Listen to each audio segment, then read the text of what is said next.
Halo teman-teman, apakah kalian tahu siapa itu Gordon Allport? Nah, kalau kalian ingin tahu, yuk simak video ini dengan baik. Gordon Allport, ia mengusung teori mengenai psikologi individual. Allport dilahirkan di Montezuma, Indiana pada tanggal 11 November 1897. Ayahnya bernama John Allport. Ayah Allport sendiri dulunya merupakan seorang pengusaha sebelum menjadi seorang dokter. Sedangkan ibunya bernama Nellie Allport yang merupakan seorang guru loh. Saat Gordon Allport berusia 6 tahun, keluarganya menetap di Cleveland, Ohio. Allport muda mengembangkan minat awal pada pertanyaan yang mengarah pada filosofis dan keagamaan. Dia juga menggambarkan dirinya itu sebagai seorang yang isolasi sosial, di mana dia itu membentuk lingkungan aktivitasnya sendiri. Saat duduk di bangku sekolah menengah atas, ia merupakan siswa yang berprestasi. Meskipun ia lulus peringkat kedua, ia tidak menganggap dirinya seorang sarjana yang hebat. Pada musim gugur 1915, Allport masuk Harvard, mengikuti jejak saudaranya bernama Floyd. Saudaranya ini lulus 2 tahun sebelum Allport masuk ke sana. Allport lulus dan menerima gelar sarjana pada tahun 1919 dengan jurusan filsafat dan ekonomi. Namun setelah lulus dari sarjana, Allport masih ragu nih dengan karir masa depannya. Besok, karirku gimana ya? Kemudian, ketika dia mengambil kursus sarjana di bidang psikologi dan etika sosial, Allport tertarik nih dengan kedua disiplin ilmu tersebut. Ketika Allport mendapat kesempatan untuk mengajar di Turki, ia melihat hal tersebut untuk mengetahui nih, apakah dia itu menikmati dalam hal mengajar atau tidak. Pada akhirnya, Allport pun menghabiskan tahun ajaran pada 1919 hingga 1920 di Eropa dengan mengajar bahasa Inggris dan sosiologi di Robert College, Istanbul. Selama di Turki, Allport ditawari beasiswa untuk studi pasca sarjana di Harvard. Ketika Allport kembali ke Amerika, ia langsung nih mendaftar program PhD di Harvard. Pada tahun 1925, Allport menikah nih dengan seorang yang bernama Ada Lovekin-Gould. Nah, si Ada ini ditemui Allport pada saat masih menjadi mahasiswa pasca sarjana di Harvard. Ada Lovekin-Gould yang sudah berganti menjadi Ada Allport memiliki latar belakang yang tidak jauh berbeda nih dengan Allport, yaitu di bidang psikologi, khususnya psikologi klinis. Dia juga menjadi kontributor di 2 studi kasus milik suaminya. Oh ya, kalian harus tahu nih, Allport tuh menerima banyak sekali penghargaan. Apa aja sih? Oke, aku bakal sebutin 2 di antaranya aja ya. Nah, yang pertama tuh Allport terpilih menjadi Presiden American Psychological Association atau disebut APA pada tahun 1939. Nah, yang kedua, Allport tuh menerima penghargaan berupa medali emas dari APA juga di tahun 1963. Gimana teman-teman? Sekarang kalian sudah mulai paham kan siapa itu Gordon Allport?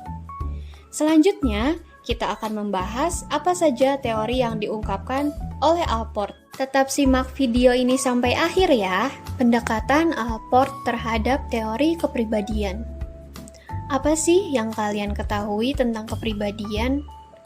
Menurut Allport, kepribadian merupakan organisasi dinamis dalam sistem psikofisik individu yang menentukan karakteristik perilaku dan pemikirannya. Setelah membahas tentang individu dewasa yang sehat, kalian penasaran gak sih apa saja ciri-ciri individu yang sehat? Yuk kita simak. Yang pertama, extension of the sense of self, yaitu seseorang tidak hanya berpusat pada dirinya sendiri saja, tetapi mereka juga mau ikut terlibat dengan orang lain yang ada di lingkungan sekitar mereka. Yang kedua, warm relating of self to others, yaitu seseorang yang mampu menyalurkan cintanya kepada orang lain, sehingga mereka bisa membangun relasi dekat dengan orang lain. Ketiga, emotional security or self-acceptance, yaitu seseorang bisa menerima diri mereka sendiri apa adanya, tanpa harus mendapat pengakuan dari orang lain. Ia juga cenderung mampu mengendalikan emosinya, sehingga mereka tidak mudah marah ketika ada sesuatu yang berjalan tidak sesuai dengan rencananya. Yang keempat, realistic perception of the environment, yaitu seseorang yang sehat secara psikologis cenderung memiliki pemikiran yang realistis terhadap kehidupan mereka.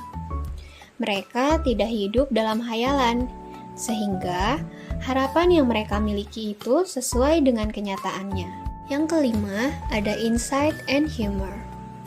Seseorang yang sehat secara psikologis akan memahami kelebihan dan kekurangan yang mereka miliki. Mereka tidak menyalahkan orang lain akan kelemahannya, sehingga ia akan lebih fokus pada bagaimana cara memperbaiki kelemahan yang mereka miliki. Selain itu, seseorang yang sehat secara psikologis memiliki selera humor yang tidak menyakiti orang lain. Kemudian, yang terakhir ada unifying philosophy of life.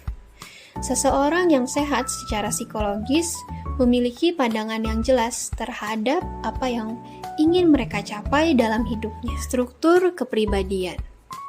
Nah, menurut Allport, struktur yang paling penting dari kepribadian manusia adalah struktur yang bisa mendeskripsikan karakteristik individual dalam diri seseorang.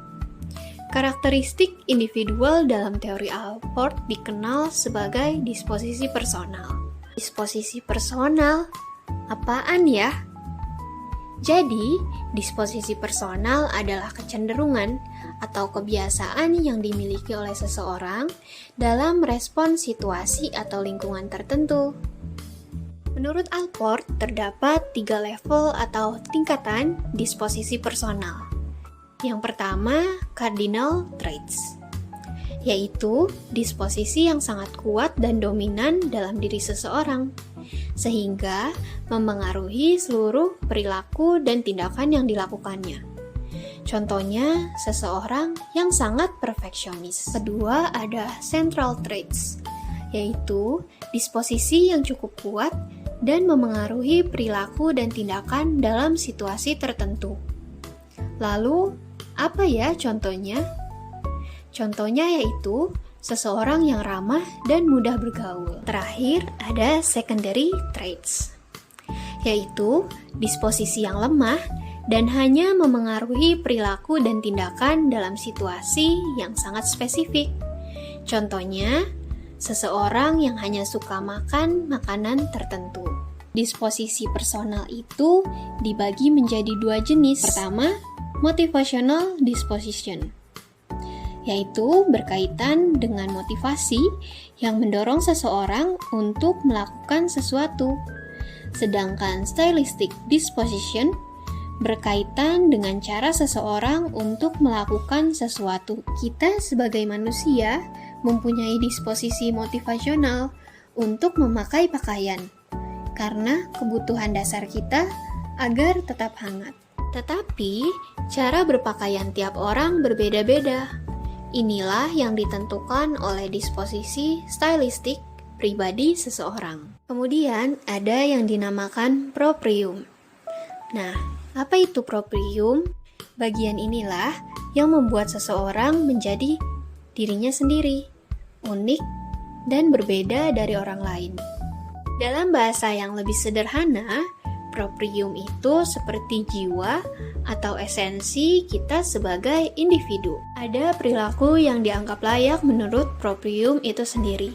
Yang pertama, perilaku yang mendorong seseorang dan menarik seseorang untuk memenuhi dan memuaskan kebutuhan dasar tersebut tanpa merasa kesulitan.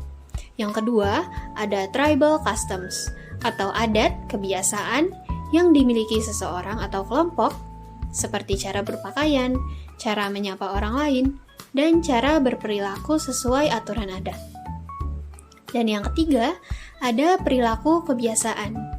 Contohnya, merokok atau menggosok gigi, yang dilakukan secara otomatis, dan tidak membutuhkan perasaan untuk melakukannya. Dalam proprium ini mencakup nilai-nilai, keyakinan, tujuan hidup, dan pengalaman yang membentuk identitas seseorang. Nah, tadi teman-teman kan udah belajar nih mengenai proprium. Selanjutnya kita akan belajar mengenai motivasi ya. Menurut Allport sendiri, manusia tidak akan terlepas dari motivasi. Motivasi sendiri terbagi dua nih teman-teman. Apa aja ya kira-kira? Yang pertama yaitu peripheral motif, merupakan motivasi yang mendorong individu untuk memenuhi kebutuhan dasar fisik dan psikologis mereka, seperti kebutuhan akan makanan, air, tidur, dan keamanan. Untuk contohnya sendiri, mungkin ketika kita lapar, kita akan terdorong untuk makan sebagai respon terhadap kebutuhan fisik. Untuk motivasi yang kedua yaitu ada appropriate striving, di mana motivasi ini lebih kompleks teman-teman, terkait dengan tujuan, nilai, dan orientasi diri yang lebih dalam. Contohnya ketika seorang individu itu memiliki motivasi untuk menjadi dokter karena dia ingin membantu orang lain atau memiliki minat yang mendalam mengenai ilmu kedokteran. Menurut Allport, teori motivasi yang berhubungan itu tidak hanya bertumpu pada sebuah asumsi. Asumsi yang berkata bahwa individu tersebut tidak hanya bereaksi pada lingkungannya, tapi juga lingkungan tersebut membuat dan membentuk reaksi kepada individu. Allport juga mengemukakan mengenai fungsional autonomi, di mana motivasi individu di masa sekarang itu bersifat independen atau tidak berhubungan dengan masa lalu. Fungsional autonomi sendiri terdiri dari dua level. Yang pertama yaitu ada perseverative functional autonomy, di mana seseorang memiliki kecenderungan untuk melakukan suatu tindakan meskipun motif awalnya tuh sudah berubah. Contoh dari perseverative functional autonomy adalah ketika aku ingin menghadapi ujian, aku belajar terlebih dahulu karena ingin mendapatkan nilai yang bagus. Tapi kemudian aku tetap belajar bahkan setelah aku mendapatkan nilai yang bagus. Untuk level yang kedua yaitu ada appropriate functional autonomy, di mana seseorang itu membuat keputusan berdasarkan apa yang dia percayai dan dia inginkan, bukan hanya karena pengaruh dari luar. Contoh appropriate functional autonomy adalah mungkin seseorang itu awalnya bekerja karena gaji, namun setelah bertahun-tahun dia itu mengembangkan passionnya dalam pekerjaan tersebut.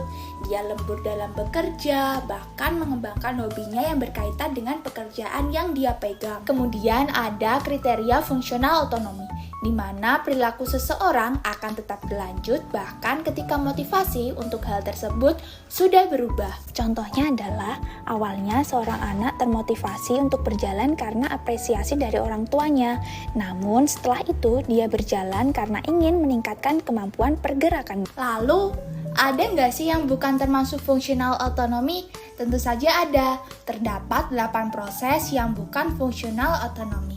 Yang pertama yaitu biological drive. Yang kedua ada motif yang secara langsung terkait dengan reduksi dorongan dasar. Yang ketiga yaitu tindakan refleks. Yang keempat perlengkapan konstitusional. Untuk yang kelima ada kebiasaan dalam proses pembentukan. Yang keenam pola perilaku yang membutuhkan penguatan primer. Yang ketujuh ada sublimasi yang dapat dikaitkan dengan hasrat seksual masa anak-anak. Dan yang terakhir ada beberapa gejala neurotik atau patologis. Gimana teman-teman setelah mendengar materi mengenai motivasi? Apakah kalian juga termotivasi untuk melakukan sesuatu? Nah, sekarang Allport juga melakukan studi mengenai individu loh teman-teman. Di studi individu sendiri ada yang namanya morphogenic science. Apa sih morphogenic itu? Jadi, morfogenik adalah proses atau pola individu dalam berkembang dan membentuk diri dari awal hingga dewasa yang dapat dibandingkan dengan individu lainnya. Lalu, contohnya ada Wholly morphogenik, yaitu karya seni, buku harian, dan surat. Nah, itu dia penjelasan tentang materi Allport. Lalu, menurut kalian ada nggak sih penelitian di Indonesia yang menggunakan teori Allport? Tentu saja ada. Aku menemukan nih penelitian tentang kepribadian yang sehat menurut Allport. Penelitian ini dilakukan pada peserta didik salah satu SMK negeri dan swasta di Kota Bandung. Bagaimana kelanjutannya ya? Yuk disimak terus. Tujuan penelitian ini untuk melihat profil kepribadian peserta didik yang terbentuk saat masa pandemi COVID-19 pada peserta didik SMA di Kota Bandung. Keadaan kepribadian peserta didik yang dapat diukur melalui instrumen atau angket yang dikembangkan berdasarkan kepribadian sehat menurut Gordon Allport. Pendekatan penelitian yang digunakan adalah pendekatan kuantitatif dengan metode deskriptif, menggunakan teknik purposive sampling yang tergolong pada jenis non-probability sampling. Nah, populasi dalam penelitian ini adalah peserta didik di salah satu SMK negeri dan SMK swasta di Kota Bandung. Sedangkan sampel penelitian adalah peserta didik kelas 10 sampai kelas 12 SMK di Kota Bandung tahun ajaran 2021-2022 yang diperoleh sejumlah 109 orang. Pengembangan instrumen menggunakan angket kepribadian yang sehat menurut Gordon Allport yang terdiri dalam 6 aspek yang dikembangkan dalam bentuk skala Likert yang memiliki 5 alternatif pilihan jawaban, mulai dari sangat sesuai dilambangkan dengan double S dengan skor 5, sesuai dilambangkan dengan S dengan skor 4, tidak tahu atau ragu-ragu dilambangkan dengan double T dengan skor 3, tidak sesuai dilambangkan dengan TS dengan skor 2, dan sangat tidak sesuai dilambangkan dengan STS dengan skor 1. Untuk semua item favorable yang terdiri dari 36 item pertanyaan. Di sini sudah ada hasil penelitian yang dibagi menjadi 4 tabel. Tabel pertama, sampel penelitian. Tabel kedua, pengolahan data deskriptif. Tabel ketiga, hasil uji normalitas. Dan tabel keempat, profil kepribadian sehat peserta didik SMK Kota Bandung tahun pelajaran 2021-2022 secara umum. Untuk detail lebih lanjut, teman-teman bisa mempause video ini. Berdasarkan data pada tabel tersebut, terdapat 10 peserta didik yang berada pada kategori sangat tinggi atau jika dipresentasikan sebesar 9%, terdapat 18 orang peserta didik yang berada pada kategori tinggi atau jika dipresentasikan sebesar 17%, terdapat 47 orang peserta didik yang berada pada kategori sedang atau jika dipresentasikan sebesar 43%, terdapat 28 orang peserta didik yang berada pada kategori rendah atau jika dipresentasikan sebesar 26%, dan terdapat 6 peserta didik yang berada pada kategori sangat rendah atau jika dipresentasikan sebesar 6%. Teman-teman, Allport mengungkapkan kepribadian matang dan sehat secara psikologis dicirikan oleh proaktif dan menyebutkan individu dengan kepribadian sehat memiliki 6 ciri, yaitu pertama, perluasan konsep diri, yaitu kemampuan individu untuk berpartisipasi dan menikmati berbagai kegiatan. Yang kedua, hubungan hangat dengan diri dan orang lain, yaitu kapasitas individu untuk membina welas asih dengan menunjukkan hubungan cinta dengan keluarga dan teman. Yang ketiga, ada rasa aman, emosional, dan penerimaan diri. Individu mampu menghindari reaksi berlebihan terhadap hal-hal yang berkaitan dengan dorongan tertentu dan untuk menoleransi frustasi dengan pengendalian diri. Yang keempat, memiliki persepsi yang realistis, yaitu kemampuan individu untuk melihat orang, objek, dan situasi apa adanya. Yang kelima, memiliki kedalaman wawasan atau humor. Kemampuan individu untuk bersikap objektif, baik tentang diri sendiri maupun orang lain. Individu juga mampu memahami dirinya sendiri dengan orang lain, dan humor bertujuan untuk menentukan kesenangan dan tawa tanpa menyinggung perasaan orang lain. Dan yang keenam, memiliki filsafat hidup, yaitu memiliki tujuan dan makna yang jelas pada segala sesuatu yang dilakukannya. Nah, dari situ terdapat profil kepribadian sehat peserta didik tergolong kategori rendah dan sangat rendah, berjumlah 34 orang peserta didik. Sehingga ini dapat diartikan bahwa peserta didik menunjukkan tanda tidak sehat setelah terjadinya pandemi COVID-19 yang terjadi selama 2019 sampai 2022. Selama pandemi, individu dibatasi untuk melakukan tindakan pencegahan penularan COVID-19, yang tentunya memengaruhi perilaku individu. Perubahan sifat dalam bentuk perilaku